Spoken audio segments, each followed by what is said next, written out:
ನಮಸ್ಕಾರ ವೀಕ್ಷಕರೇ, ನೀವು ನೋಡ್ತಾ ಇದ್ದೀರಾ ಲಾ ಇಂಟೆಲಿಜೆನ್ಸಿಯಾ ಚಾನೆಲ್. ನಾನು ಸಂಗೀತಾ ಭಟ್. ಅದೆಷ್ಟೋ ಬಿಸ್ನೆಸ್ ಕಂಪನಿಗಳಲ್ಲಿ ಪ್ರೈವೇಟ್ ಲಿಮಿಟೆಡ್ ಕಂಪನಿ ಅಂತ ಅದರಲ್ಲಿ ಸೇರಿಸ್ಕೊಂಡಿರ್ತಾರೆ. ಆದರೆ ಎಷ್ಟೋ ಜನರಿಗೆ ಇದರ ಅರ್ಥವೇ ತಿಳಿದಿರೋದಿಲ್ಲ. ಇದರ ಬಗ್ಗೆ ಸಂಪೂರ್ಣ ಡೀಟೇಲ್ಸ್ ನಾನಿಲ್ಲಿ ಕೊಡ್ತೀನಿ. ಅದಕ್ಕೂ ಮುಂಚೆ ನಮ್ಮ ಚಾನೆಲನ್ನು ಸಬ್ಸ್ಕ್ರೈಬ್ ಮಾಡೋದನ್ನು ಮರಿಬೇಡಿ.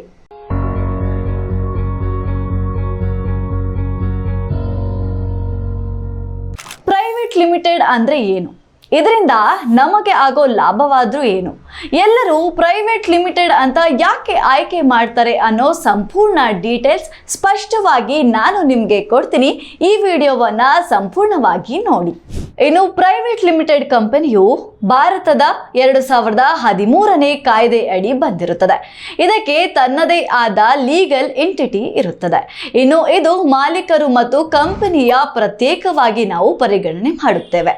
ಇನ್ನು ಪ್ರೈವೇಟ್ ಲಿಮಿಟೆಡ್ ಕಂಪನಿ ಹೊಂದಿರುವಂತಹ ಕಂಪನಿ ಮತ್ತು ಮಾಲೀಕರು ಒಂದು ವೇಳೆ ಲಾಸ್ ಅನ್ನ ಅನುಭವಿಸ್ತಿದ್ರೆ ಅದು ಯಾವುದೇ ರೀತಿಯ ಪರ್ಸನಲ್ ಎಫೆಕ್ಟ್ ಆಗೋದಿಲ್ಲ.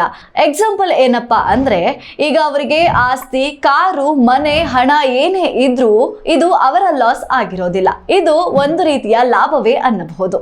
ಇನ್ನು ಪ್ರೈವೇಟ್ ಲಿಮಿಟೆಡ್ ಕಂಪನಿಯನ್ನ ಪ್ರಾರಂಭ ಮಾಡಬೇಕಾದ್ರೆ ಮೂಲಭೂತ ಅಂಶಗಳು ಒಂದಷ್ಟಿದೆ. ಅದೇನಪ್ಪಾ ಅಂದ್ರೆ, ಮೊದಲನೇದಾಗಿ ಕನಿಷ್ಠ ಪಕ್ಷ 2 ಡೈರೆಕ್ಟರ್ಗಳು ಇರಬೇಕು. ಇನ್ನು 2 ಶೇರ್ ಹೋಲ್ಡರ್ಸ್ ಕೂಡ ಇರಬೇಕು. ಇನ್ನು ಆಫೀಸ್ ಅನ್ನ ಪ್ರಾರಂಭ ಮಾಡಬೇಕಾದ್ರೆ ಕನಿಷ್ಠ ಪಕ್ಷ ಆಫೀಸ್ಗೆ ಬೇಕಾದಂತಹ ಸ್ಪೇಸ್, ಜಾಗ, ಸ್ಥಳಾವಕಾಶ ಇರಬೇಕು.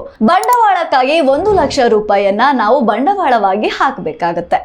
ಇನ್ನು ನೀವು ಕೂಡ ಪ್ರೈವೇಟ್ ಲಿಮಿಟೆಡ್ ಕಂಪನಿಯನ್ನ ಪ್ರಾರಂಭ ಮಾಡಬೇಕು ಅಂತಾದ್ರೆ ಏನೆಲ್ಲ ಡಾಕ್ಯುಮೆಂಟ್ ಅವಶ್ಯಕತೆ ಇದೆ ಅಂತ ನೋಡೋಣ. ಕಂಪನಿ ಪ್ರಾರಂಭ ಮಾಡುವಂತಹ 2 ಡೈರೆಕ್ಟರ PAN card, Aadhaar card, passport size photo ಹಾಗೆ ಬ್ಯಾಂಕ್ ಸ್ಟೇಟ್ಮೆಂಟ್ ಅನ್ನ ನಾವು ಸಬ್ಮಿಟ್ ಮಾಡಬೇಕು. ಹಾಗೆ ನಾವು ಆಫೀಸ್ ಅಡ್ರೆಸ್ ಅನ್ನ ನೋಂದಣಿ ಮಾಡಬೇಕು ಅಂತ ಆದ್ರೆ ರೆಂಟಲ್ ಅಗ್ರಿಮೆಂಟ್ ಹಾಗೂ EB ರಿಸಿಪ್ಟ್ ಅನ್ನ ನಾವು ಸಬ್ಮಿಟ್ ಮಾಡಬೇಕಾಗುತ್ತೆ. ಒಂದು ಕಂಪನಿಯನ್ನ ಪ್ರಾರಂಭ ಮಾಡುವ ಮೊದಲು ಯಾವುದೆಲ್ಲ ಪ್ರೊಸೀಜರ್ ಅನ್ನ ನಾವು ಫಾಲೋ ಮಾಡಬೇಕು ಅಂತ ನಾನು ನಿಮಗೆ ತಿಳಿಸ್ಕೊಡ್ತೀನಿ.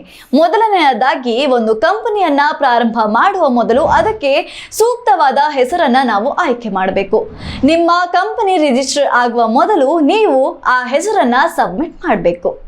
ಇನ್ನು ಎರಡನೇ ಹಂತ ನೋಡೋದಾದ್ರೆ, ಕಂಪನಿ ಪ್ರಾರಂಭ ಮಾಡುವ ಮೊದಲು 2 ಶೇರ್ ಹೋಲ್ಡರ್ಸ್ ಹಾಗೆ 2 ಡೈರೆಕ್ಟರ್ಗಳ ಡಿಜಿಟಲ್ ಸಿಗ್ನೇಚರ್ ಅನ್ನ ನಾವು ಸಬ್ಮಿಟ್ ಮಾಡಬೇಕಾಗುತ್ತೆ. ಇನ್ನು ಮೂರನೇ ಹಂತವನ್ನ ನೋಡೋದಾದ್ರೆ, ಡೈರೆಕ್ಟರ್ ಐಡೆಂಟಿಫಿಕೇಶನ್ ನಂಬರ್ ಅನ್ನ ನಾವು ROC ಇಂದ ಪಡೆಯಬೇಕಾಗುತ್ತದೆ. ಇನ್ನು 4ನೆಯ ಹಂತವನ್ನ ನೋಡೋದಾದ್ರೆ, ಮೆಮೊರಂಡಮ್ ಆಫ್ ಅಸೋಸಿಯೇಷನ್ ಹಾಗೂ ಆರ್ಟಿಕಲ್ ಆಫ್ ಅಸೋಸಿಯೇಷನ್ ನಾವು ನೋಂದಣಿ ಮೊದಲು ಕಂಪನಿಗೆ ಸಬ್ಮಿಟ್ ಮಾಡಬೇಕು. ಇದು ಅಲ್ಲಿನ ರೂಲ್ಸ್ ಅಂಡ್ ರೆಗ್ಯುಲೇಷನ್ ಆಗಿದೆ. ಇನ್ನು ಕೊನೆಯ ಹಂತವಾಗಿ ಅಂದರೆ 5ನೇ ಹಂತವಾಗಿ ನಾವು ಇದೆಲ್ಲ ಡಾಕ್ಯುಮೆಂಟ್ ಅನ್ನ ROCಗೆ ಸಬ್ಮಿಟ್ ಮಾಡಿ ಆದ ಮೇಲೆ ಅವರು ಅದನ್ನ ಪರಿಶೀಲನೆ ಮಾಡಿ ನಮಗೆ ಕಂಪನಿ ರಿಜಿಸ್ಟ್ರೇಷನ್ ಸರ್ಟಿಫಿಕೇಟ್ ಅನ್ನ ಕೊಡುತ್ತಾರೆ. ಇಷ್ಟೆಲ್ಲ ಮಾಹಿತಿಗಳನ್ನ ಕೇಳಿ ಆದ ನಂತರ ನಿಮ್ಮ ತಲೆಯಲ್ಲೂ ಒಂದಷ್ಟು ಡೌಟ್ಗಳು ಇರುತ್ತೆ. ಸೊ ಎಲ್ಲ ಡೌಟ್ಗಳಿಗಾಗಿ ಮೇಲೆ ಕೊಟ್ಟಿರುವಂತಹ ನಂಬರ್ಗೆ ಕರೆ ಮಾಡಿ ಅವರು ನಿಮಗೆ ಬೇಕಾಗಿರುವಂತಹ ಎಲ್ಲ ಮಾಹಿತಿಯನ್ನ ನೀಡುತ್ತಾರೆ. ಇನ್ನು ಪ್ರೈವೇಟ್ ಲಿಮಿಟೆಡ್ ಕಂಪನಿಯನ್ನ ಪ್ರಾರಂಭ ಮಾಡಿದ್ರೆ ಏನೆಲ್ಲ ಲಾಭಗಳಿದೆ ಅಂತ ನಾನು ನಿಮಗೆ ತಿಳಿಸ್ಕೊಡ್ತೀನಿ. ಮೊದಲನೆಯದಾಗಿ, ಯಾವುದೇ ರೀತಿಯ ಲಾಭ ಅಥವಾ ನಷ್ಟವನ್ನ ನೀವು ಭರಿಸ್ತಾ ಇದ್ರೆ ಯಾವುದೇ ರೀತಿಯ ಹಾನಿ ನಿಮ್ಮ ಸ್ವಂತ ದುಡ್ಡು ಅಥವಾ ನಿಮ್ಮ ಸ್ವಂತ ಆಸ್ತಿಗೆ ಹಾನಿ ಉಂಟಾಗೋದಿಲ್ಲ. ಇನ್ನು ಎರಡನೆಯ ಲಾಭ ನೋಡೋದಾದ್ರೆ, ನಿಮಗೆ ಹೆಚ್ಚಿನ ರೀತಿಯ ಬಂಡವಾಳದ ಅವಶ್ಯಕತೆ ಇದೆ, ನಿಮಗೆ ಹೆಚ್ಚಿನ ಇನ್ವೆಸ್ಟರ್ಸ್ ಬೇಕು ಅಂತ ಆದ್ರೆ ಈ ಪ್ರೈವೇಟ್ ಲಿಮಿಟೆಡ್ ಕಂಪನಿಯಿಂದಾಗಿ ನಿಮಗೆ ಹೆಲ್ಪ್ ಆಗುತ್ತೆ. ಇನ್ನು ಮೂರನೆಯ ಲಾಭ ನೋಡೋದಾದ್ರೆ, ಅದೆಷ್ಟೋ ಕಂಪನಿಗಳು ಡೈರೆಕ್ಟರ್ ಅಥವಾ ಇನ್ವೆಸ್ಟರ್ಗಳು ತೀರಿ ಹೋದ್ರೆ ಅಥವಾ ನಿಧನ ಹೊಂದಿದ್ರೆ ಕಂಪನಿಗಳು ಮುಚ್ಚುವಂತಹ ಸಾಧ್ಯತೆ ಇರುತ್ತೆ. ಆದರೆ ನಿಮ್ಮದು ಪ್ರೈವೇಟ್ ಲಿಮಿಟೆಡ್ ಕಂಪನಿ ಆಗಿದ್ರೆ ಈ ರೀತಿಯ ಯಾವುದೇ ರೀತಿಯ ತೊಂದರೆ ಉಂಟಾಗುವುದಿಲ್ಲ.